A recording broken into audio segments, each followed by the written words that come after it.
Welcome back to Self-Love Ignited. On today's episode, I'm taking you through 7 tips to help you deal with haters and crazy stressful times through the upcoming holiday season.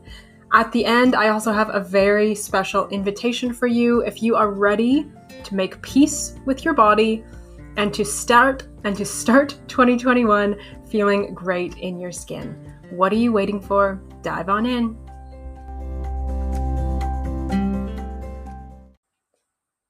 Welcome back to Self-Love Ignited. I am Katie, and today I am going to give you some of my top tips to help you deal with the haters through the holidays. It is December 2020 as I record this. We are quickly approaching Christmas and holiday parties and all that sort of thing. And you know what? This can be a stressful time of year. It's regardless of your traditions, regardless of your plans, regardless of if you even really celebrate Christmas or another holiday or not, everyone faces stress this time of year. And it really seems to be magnified when it comes to things like health and wellness, self-esteem, confidence, and body image, of course. The holiday period is often a time of over-indulgence, of guilt, of spending time with people who are all too quick to shame you based on your body. The holidays quite often comes with a loss of routine. And then at the end of all of this, we decide to put a bow on top with a New Year's resolution that we know we won't keep. And we know we are going to be disappointed with ourselves in the end. I don't know about you, but none of that sounds super exciting to me. So I really just want to give you the idea, put this little nugget in your brain that this year can be different. So like I said, I have 7 tips today that are going to help you. These are all simple things that you can do starting right now to help you through the holidays and beyond. These are going to help you deal with those negative body shaming people and all that extra stress.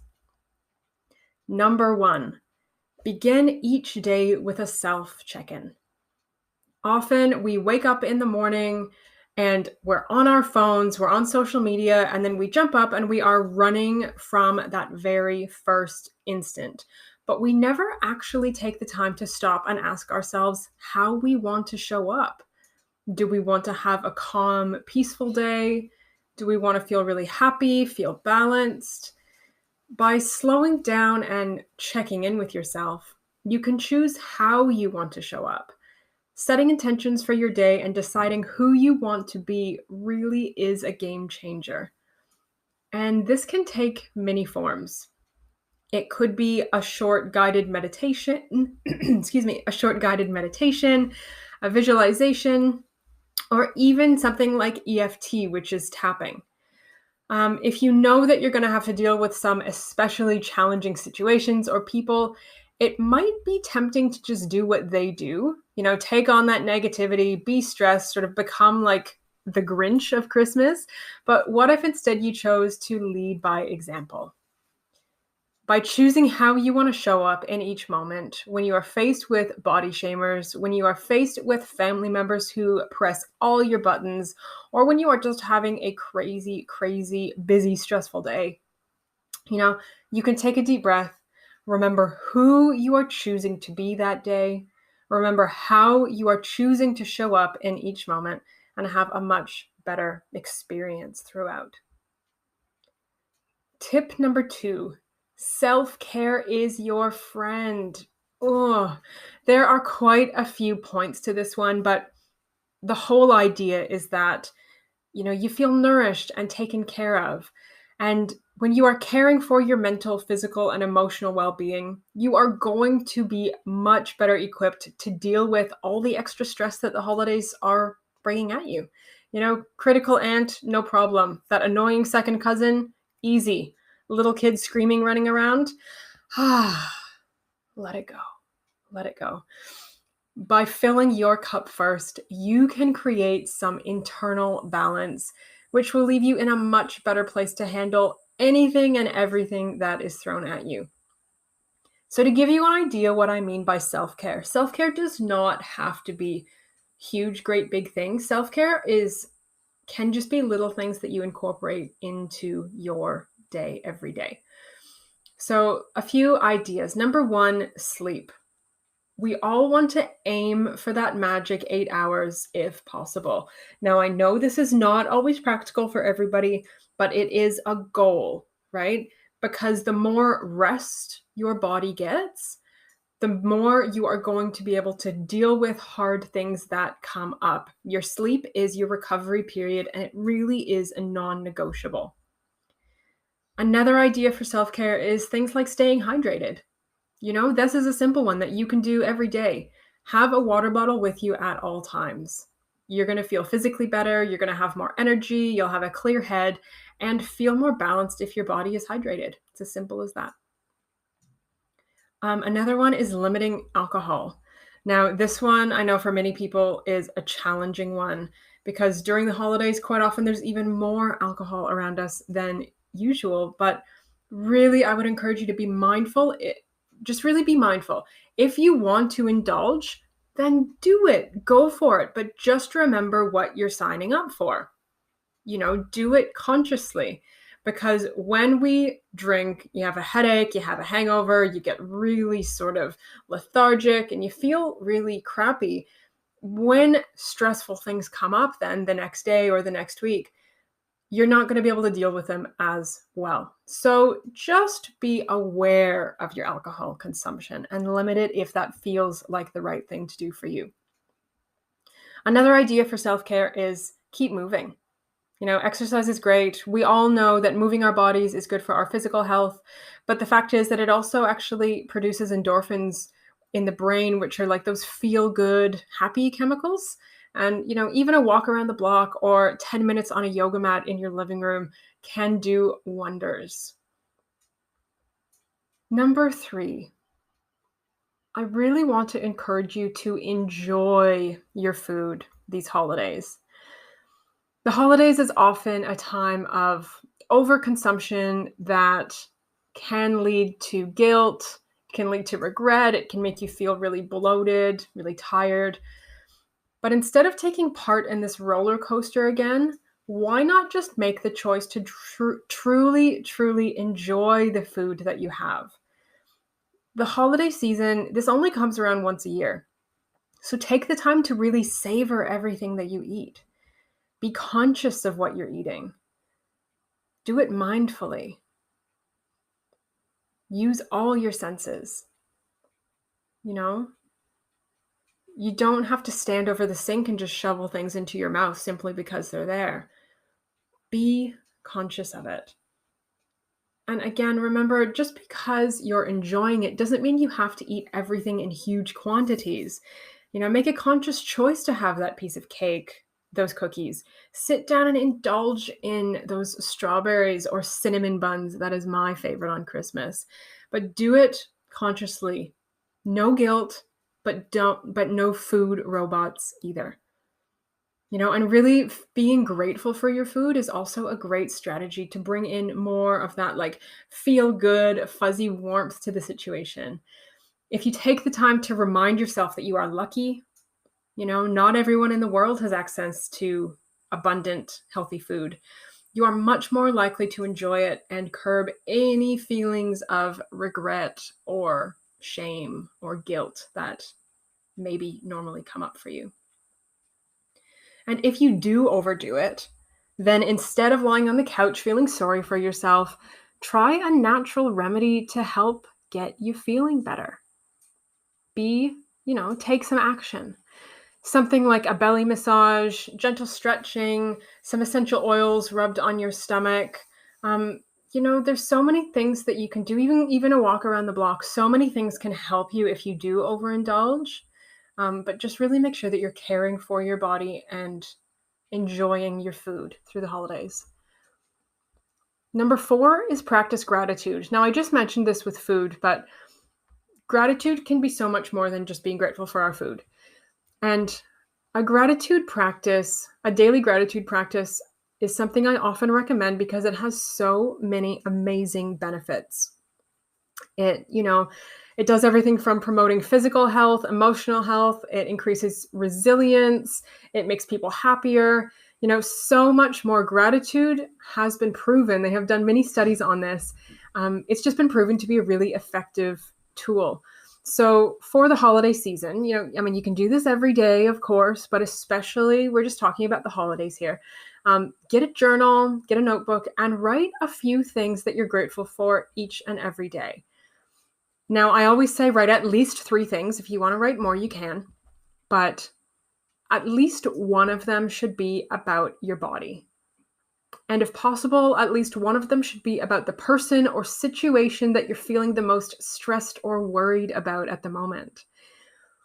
If we can feel gratitude and appreciation for the challenging people in life, perhaps for the lessons they've taught us about boundaries, perhaps for the way our resilience has been created by spending time with them, it can completely transform how we see them and the stress that we feel from the situation. Number 5, support your emotions. Now, there are countless ways of dealing with challenging emotions, but I want to just give you a couple of ideas of healthy, supportive ways that you can do this, both through the holidays and all year round. One is journaling. Now, journaling is really great as part of that daily morning check-in. A journal is a wonderful place to reflect, to vent your stress, write your intentions, or just sort of do like a mind dump, do some soul searching. Whether you free write, whether you prefer to use journaling prompts, a journal is a fantastic tool to help support your mental and emotional health. And it's important for me to note here that a journal also does not always have to be writing. You can also do a video journal. Personally, I prefer to speak rather than writing. It just seems to flow easier from me when I speak it.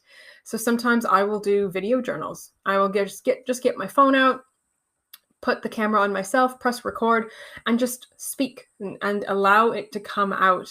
And as I speak into the camera, understanding that it is a journaling practice, a video journal, it is really, really cathartic. Another way that you can support your emotions, again, through the holidays and year-round, is using natural tools such as essential oils. I am a big advocate for essential oils. I talk about them all the time. I personally use them every single day for lots of different things, but definitely, without a doubt, for supporting my emotions.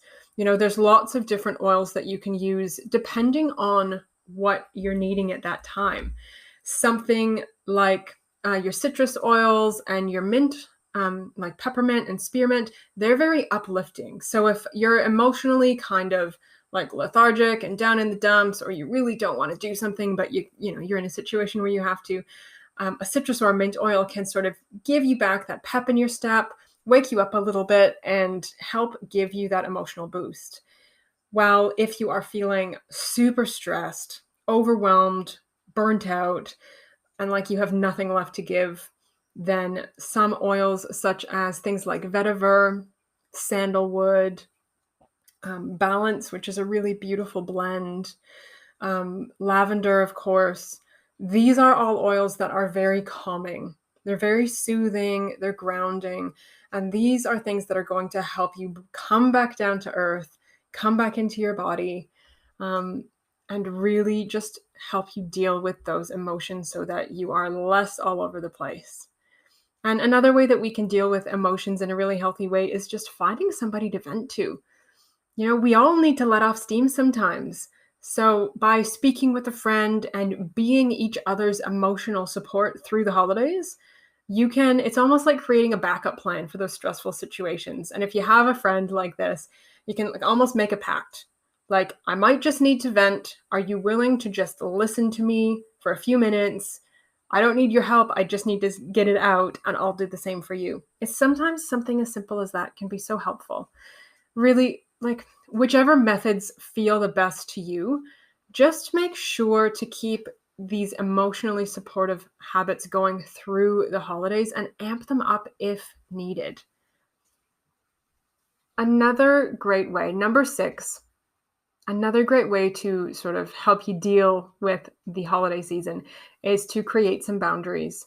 And I get that this can sometimes be easier said than done, but I have to mention it because it is just so important. One of the amazing things about being an adult is that we have choices. If you have someone in your family or in your friends group who you really don't want to spend time with, you can choose not to. Maybe you can't completely avoid them, but honestly, there are ways around this. What if someone decides to start a conversation where they are talking about your body and how much weight you've gained? Oops, gotta run to the bathroom. Shall we talk about how you're a failure? Nope, time for me to refill my veggie plate at the buffet. Like, I get that these are not necessarily great long-term tactics, but sometimes avoidance can be in the moment. Sometimes avoidance can be a good tool to have up your sleeve for those sort of really triggering situations. And if there's someone at a function who totally gets you, who understands that that person is difficult, then why not create a game plan? Help each other out. Get a plan in place for when those hard conversations are sort of forced on you. Maybe it's as simple as intervening or asking to borrow them for an important project and rescuing them from a conversation. Again, it's not about making huge changes. Sometimes it's just like having a wingman, somebody who, if you make eye contact with them across the room, they can come over and save you. And, this year, again, as I'm recording this, it's 2020. We're still in COVID. Most of the world is still dealing with COVID-19. There are restrictions in place. So you might be thinking, what holiday parties are you going to? Like, maybe there is nobody across the room, but maybe there's just a few of you. Or maybe you're all on Zoom with somebody. Or, maybe you're all on Zoom together. There are lots and lots of different ways that people are getting together this year, but I just want to sort of give you a few ideas. Another wonderful tactic is to create an energetic shield. Now, this might be a little woo-woo to you, but I want to give it as an option because it can be really useful and really effective. So before you are going into a space or a situation where you're anticipating, it might be challenging or it might be stressful, again, in person or online, I really just want to invite you to pause, close your eyes, take a few deep breaths, and imagine a bubble around you. Now, this could take on the form of something like a turtle shell, a warm blanket, a halo of light, gold light or white light, whatever it is for you, some sort of bubble, some sort of protection, whatever it is for you. If you picture it blocking out negative energy and keeping your energy safe, it can be incredibly helpful. So again, if you find yourself in a situation where somebody is pushing your buttons or they are testing your boundaries, you can just take a deep breath and just remember that you have this shield in place and that you are protected. And last but not least, number 7, remember, when in doubt, this too shall pass. If none of these points are feeling it, if you're not feeling any of these points, if you're kind of feeling hopeless, there is always this. Remember that nothing lasts forever. And if the holidays end up being crappy, if the holidays end up just being stressful, remember, they are not for the rest of your life. At some point, January will roll around, life will go on. I firmly believe that with these tools in place, you are much better equipped to deal with the stress of the holidays, plus how to deal with those people who feel like shaming and criticizing you is part of their mission in life. Each and every day, every moment, you have the power to show up exactly as you wish, with the energy, the intention, and the presence that you want. So remember, by caring for yourself, setting yourself up energetically, you are in such a better place to rock this holiday season. And last but not least, if you have people around you who feel like it is their duty or their right to push their opinions on you, to criticize you, at the end of the day, their opinion of you is none of your business. I really just want to invite you to let it go and enjoy the holidays as best you can.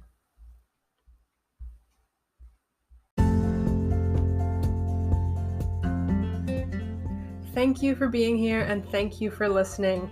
If you have enjoyed this episode and you want to find out more about how you can finish 2020 feeling great and start 2021 feeling really good in your body, if you are ready to make this the last year that you hate your body, you are invited to come along to the Body Peace Summit.